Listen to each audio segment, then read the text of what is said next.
안녕하세요. 오늘은 주린이들이 주목해야 할 경제지표 세 번째 편입니다. 그 전에는 고용지표하고 심리지표인 ISM 제조업지수에 대해서 알아봤었는데, 앞에 말씀드렸던 그 두 가지 지표 대비해서 그렇게 중요도가 크진 않아요.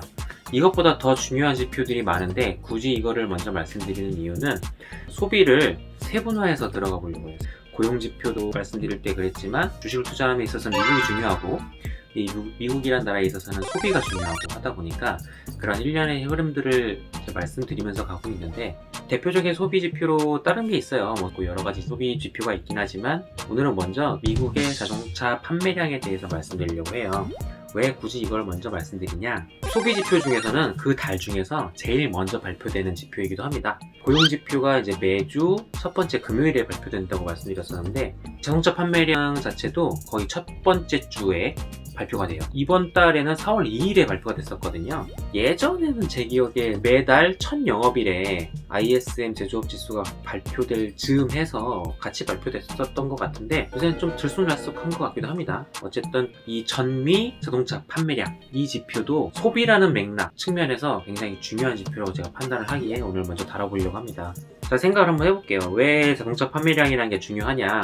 우리가 돈이 있건 없건, 삶이 여유가 있건 없건, 소비재, 필수 소비재들은 항상 소비를 해야 돼요. 쌀, 그런 김치, 물, 생수 같은 거, 또 이게 휘발유, 자동차 가는데 필요한 휘발유, 이런 것들은 돈이 있건 없건 간에 항상 필수적으로 지출해야 될 그런 소비들이잖아요. 고정비 성격을 갖고 있다고 보시면 되는데, 자동차를 한번 생각해 볼게요. 자동차라는 거를 소비할 때가 언제인가요? 사람의 일생에 있어서는 평생 몇 번 안 사는 그 경험을 여러 번 해보는 경험은 아니겠지만, 막상 이 자동차라는 걸 살 때는 장기간 내가 어느 정도의 이런 할부금들을 갚을 능력이 있다 라고 판단이 될 때 보통 사시지 않으세요? 당장 내가 다음 달 쓸 돈도 없는데 이 자동차라는 걸 덥석 사고 그러시나요? 안 그러실 거예요. 보통 일반적으로 신차를 살 때는 한 3년에서 4년 정도의 할부금을 갚을 정도의 능력이 되는 때, 또는 중고차를 사더라도 대출을 받아서 어느 정도의 기간 동안 이거를 갚아갈 여력이 될 때 자동차라는 걸 소비를 하시잖아요. 그렇기 때문에 중요한 겁니다. 자동차 소비가 일어난다는 거는 어느 정도 고용 경기가 좋고 전체적인 경기 흐름이 좋을 때 자동차라는 거를 사게 되는 거예요, 사람들이.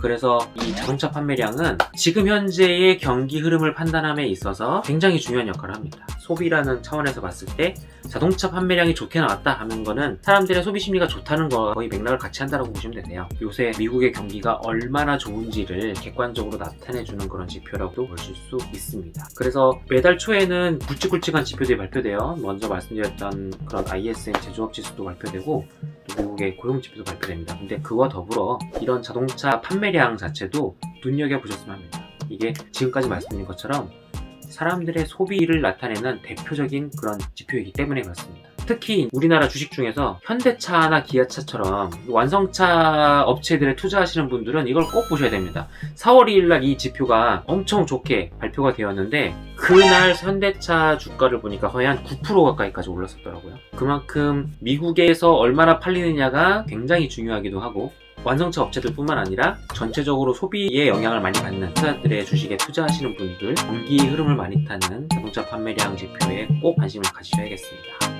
매달 관심을 가지시다 보면 일련의 흐름이 보이실 것 같아요. 이상 김현장TV의 주린이들이 주목해야 될 경제지표였습니다. 감사합니다.